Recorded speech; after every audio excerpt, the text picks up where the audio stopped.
Әлем желіге қазақтардың Африкада жираф атып, зебраны көлікке басып жатқан видеосы қызу талқыланып жатыр.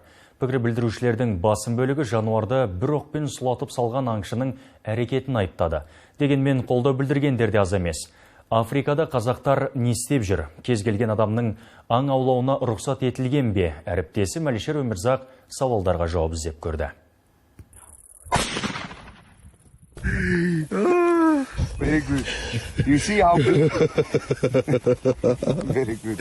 Құтты болсын, Балдарбек, құтты болсын. Күні кеше желде тараған бұл кадрлар қызу талқыға түсті. Жануарға жан ашып, аңшының әрекетін айыптағандар басым. Мәселен, Али есімді YouTube қолданушысы ләззат үшін жануарды өлтіру күнә деген пікір қалдырған. Данияр есімді жігіт адамдар не болып кеткен деген сұрақ қояды. Тағы бірі қазақтың жүрмейтін жер жоқ, жүрсе де ет іздеп жүреді дейді.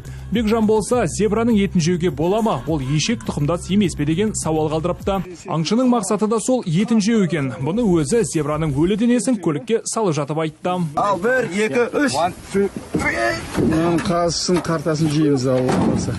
Аңшы Батыр Сейкенов жираф атты деп шулағандарды мультфильм көріп өскендер деп сынға алды. Айтуынша Африкаға аң аулауға арнайы турлар бар. Онымен жекеменшік компаниялар айналысады. Бірнеше жыл бұрын өзі де барған. Бір зебраны атып алуға $600 төлейді екенсіз. Ал жирафтың құны қымбат, шамамен $2000 асады. Арыстан атып алғыңыз келсе, $20,000 төлесеңіз болғаны. Друзья, это обычная охота. Бұл қарапайым аңшылық. Жирафтың кез келген түрін атады деген сөз емес. Видеода репродуктивті жастан өткені атылғаны көрінеді. Шырылдап пікір жазып жатқандардың ойынша әдемі жануарды атуға болмайды. Олардың жаны ашиды. Ал басқасыны өлтіре беруге бола ма сонда? Нағыз жануарды өлтіру жағдайын көргіңіз келсе, ет комбинаты не құс фабрикасына барыңыздар. Бұлай жалғаса берсе, бұл жануарлардың түрі жоғалып кетпей ме деген сұраққа Қансонар қауымдастығының өкілі Қайырбек Мұсабаев жауап берді. Шетелдік аңшыларды қызықтыратын аңдарға әдейілеп учет жүргізіп, монитор жүргізіп, лимит ретінде аукционға шығарады. Аукционға шығаратын жануарлар негізі кәрі,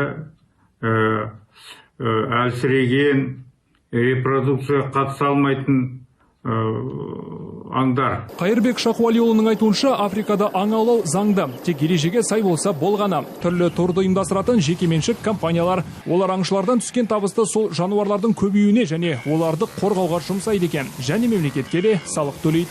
Әлішер Өмірзақ, Астана Таймс.